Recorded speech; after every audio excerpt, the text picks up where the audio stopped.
ستافێکی سکرتارەتی یەکێتی مامۆستایانی پێشەنگ سەردانی یەکێتی مامۆستایانی کوردستانمان کرد لە قی سلێمانی بە مەبەستی پیرۆزبایی.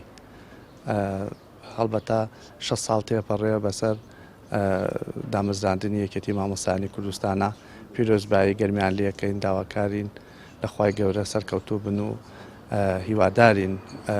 کارەکانیان زیاتر بەرەو پێش بچێ بۆ دیفاعکردن و بۆ بەرگریکردن لە مافی مامۆستایان. بەڕاستی یەکێتی مامۆستایان کار و چالاکی زۆر بووە، بەڵام تێبینیش هەبووە لەسەر کارەکانیان کە زەرورە ئێمە وەکو برای خۆیان وەکو هاوپیشەی خۆیان بە بیریان بێنینەوە ئەوەیە کە زیاتر داکۆشیکەن لە مافەکانی مامۆستایان و زیاتر پشگیری کاری مامۆستایان بن و زۆر زەرورە ئێمە لێرە لە بیرمان نەچێت کە هەموو مامۆستایان بەبێ جیاوازی سێکردن چونکە دەسەڵات بەداخەوە ئەم کارەی کردووە کە جیاوازی خستوتە نێوان مامۆستایان و فەرمانبەرانەوە کە کۆمەڵێکیان بەداخەوە ڕازی کراون کە نابێ وابێ